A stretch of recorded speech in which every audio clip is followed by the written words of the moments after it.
Share बाजार के बड़े दलालों के लिए दो शब्द खूब इस्तेमाल होते हैं, एक बियर यानी भालू और दूसरा बुल यानी बैल। अब पहले इन दोनों के बारे में जान लीजिए। शेयर मार्केट का बियर यानी भालू शेयरों की कीमत गिराकर उसे दोबारा खरीदने से मुनाफा कमाते हैं। उन्हें अंग्रेजी में बियर यानी भालू कहा जाता है। शेयर मार्केट का बुल यानी बैल जो लोग शेयर खरीदकर उनके दाम बढ़ाते हैं और फिर उसे ऊंची कीमत पर बेचकर मुनाफा कमाते हैं, उन्हें अंग्रेजी में बुल यानी बैल कहा जाता है। 1982 में रिलायंस के शेयर की कीमत धूम मचा रही थी। रिलायंस कंपनी के साथ 24 लाख से अधिक निवेशक जुड़ चुके थे। इसी समय रिलायंस ने निवेशकों से पैसे उधार लेने के लिए डिबेंचर्स जारी किए। दरअसल डिबेंचर्स कंपनियों के लिए कर्ज के जरिए पूंजी जुटाने का तरीका है। डिबेंचर्स खरीदने वालों को कर्ज देने के बदले उनके पैसे पर एक निश्चित ब्याज मिलता है। इस तरह बिजनेस बढ़ने से रिलायंस के शेयरों का प्राइस जितना बढ़ता, निवेशकों से लिया उनका कर्ज उतना ही कम हो जाता। धीरूभाई अंबानी को उम्मीद थी कि अगले कुछ सालों तक उनके शेयर इसी तरह बढ़ते रहेंगे, लेकिन तभी कोलकाता में बैठे बीए यानी शेयर बाजार के कुछ दलालों ने रिलायंस के शेयर को गिराने का फैसला किया। 18 मार्च 1982 को अचानक रिलायंस के शेयर की कीमत गिरने लगी।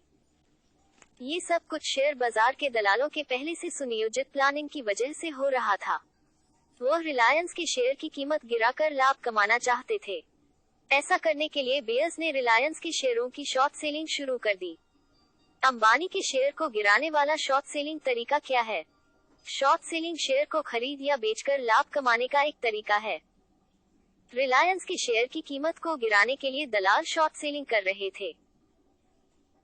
इसमें शेयर मार्केट के दलाल बड़ी संख्या में ब्रोकरेज के जरिए रिलायंस के शेयर दूसरों से उधार लेकर बाजार में धड़ाधड़ बेचने लगे। इससे कंपनी के शेयर की कीमत तेजी से कम होने लगी। दलालों का प्लान था कि वो ब्रोकरेज से उधार लिए शेयर को कम कीमत होने पर बाजार से खरीदकर लौटा देंगे और मुनाफा कमाएंगे। इस तरीके में एक नियम ये भी होता है कि अगर उधार लिया गया शेयर तय समय पर नहीं लौटाया गया तो 50 रुपए प्रति शेयर उसे हर्जाना देना होता है। 18 मार्च 1982 के दिन शेयर बाजार शुरू होने के आधे घंटे बाद ही बेयर्स ने 3.5 लाख शेयर शॉर्ट सेलिंग के जरिए बेच दिए। एक साथ इतने ज्यादा शेयर बिकने की वजह से रिलायंस के एक शेयर की कीमत 131 से गिरकर 121 रुपए पर आ गई। कोलकाता के दलालों को लगा था कि डूबते शेयर को कोई बड़ा शेयर मार्केट का दलाल नहीं खरीदेगा। इस तरह शेयर की कीमत में लगातार कमी आएगी और बाजार में भगदड़ मचने से शेयर की कीमत पूरी तरह से टूट जाएगी।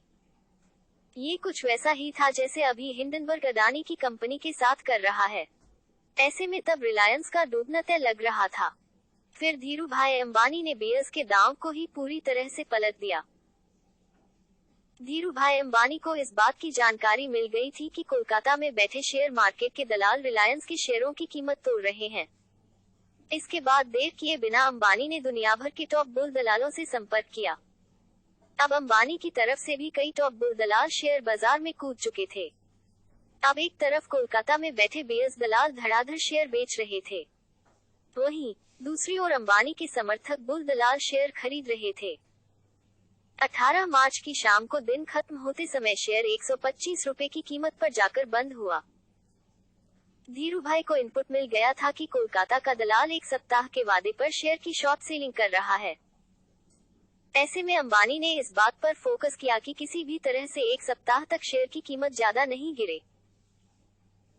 ऐसा होने पर कोलकाता के दलालों को या तो ज्यादा कीमत में शेयर खरीदकर उधारी चुकानी पड़ती या फिर उधार लिए गए शेयरों पर हर्जाना भरना होता। 3 दिनों के भीतर ही रिलायंस के 11 लाख शेयर बिक गए और इनमें से 8.5 लाख के करीब अंबानी के दलालों ने खरीद लिए। अब कोलकाता के दलालों के होश उड़ गए। उनकी उम्मीद के उलट शेयर की कीमत 131 रुपए से भी ज्यादा बढ़ गई। अब शेयर चुकाने के लिए बेयर्स को ऊंची कीमत पर शेयर खरीदना पड़ता। अगर वो ऐसा नहीं करते तो उन्हें प्रति शेयर 50 रुपए देने होते। समझौता कराने के लिए 3 दिन तक बंद रखना पड़ा था शेयर मार्केट। धीरूभाई अंबानी के जाल में बेयर्स पूरी तरह से